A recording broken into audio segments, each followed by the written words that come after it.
August 30th, this afternoon, at 3:29 p.m. East Coast time. There's a lot of heartbreak associated with this departure. We did not get everybody out that we wanted to get out. All right.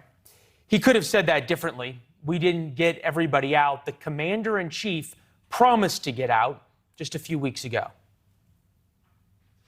But let me be clear. Any American who wants to come home, we will get you home. We end the war, leaving behind about 200 Americans and countless allies in mortal danger from the Taliban. It didn't take long for the Taliban to show off their spoils of war to a reporter from the LA Times who posted this video of the Taliban taking over at Kabul airport just a couple of hours ago. Now, with the Taliban, as they enter into what was only minutes ago, it was an American-controlled portion of the military airport. Now they're taking over. We lost 2,461 Americans. More than 20,700 were injured, and the war has cost the American taxpayer north of $2 trillion. Tonight, was it worth it? Are we safer tomorrow than we were when President Biden came into office? How does America recover our standing influence around the world? Congressman Michael Waltz serves as a Green Beret, including multiple combat tours in Afghanistan, joins us now. Congressman, important at times like this sometimes just kind of take a step back. Is this as historic a moment as it feels like? It absolutely is, Leland, but for all the wrong reasons. I do believe that this is a disaster on multiple levels. It's a disaster from a human rights standpoint. It's a disaster for American credibility. You can only imagine what our allies in places like Taiwan and Ukraine are thinking right now. But most importantly, as you mentioned, we're less safe, not just than we were before Biden took over. We're less safe than we were before September 11th, 2001. This Explain notion, that. I'm interested in that. How you had Al Qaeda there, you had Osama bin Laden. Right. We had him in our sights. We didn't take him out. How are we less safe than pre 9/11?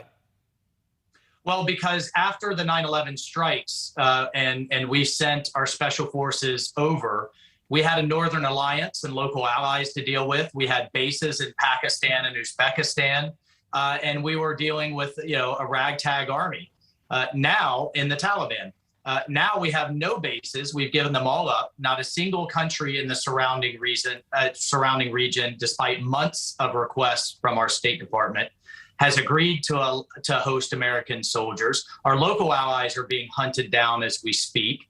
And now we have a terrorist army that's armed to the teeth with billions of dollars of the most sophisticated American weaponry, night vision, body armor, sniper rifles, artillery, and armor. So we are in a far worse place than we were in 2001. The White House, though, basically says they don't trust the Taliban, but the Taliban is going to do what's in their best interests. And the Taliban has promised no terrorist groups will be allowed to operate there. We now have American soldiers back home and out of harm's way. It seems as though you think that's a bad deal. Yeah, it's a horrific deal. Number one, the war didn't end just because Biden wished it to. What terrorism that happens in Afghanistan doesn't stay in Afghanistan. It will spread like a cancer. And Biden's own intelligence community, as of a briefing last week, is briefing us that al-Qaeda fully intends to come roaring back. They're tied at the hip with the Taliban, and they do intend to hit the West again. But again, as I was just saying, we have far fewer options to deal with it. And then separately, the credibility damage that this will cause to the United States and our alliances around the world is hard to measure. I just had an ambassador from the Middle East tell me that the message roaring across the Middle East right now is that jihad is won and democracy is lost. And for sure, the Chinese are going to pile onto that. The Russians are going to pile onto that. And even our own allies in the British Parliament have condemned Biden for this. So the president has a pretty lonely place right now. They say it's the loneliest job in the world, but especially lonely. Not even a lot of Democrats are rallying around him. Chuck Schumer, Nancy Pelosi, sort of nowhere to be seen.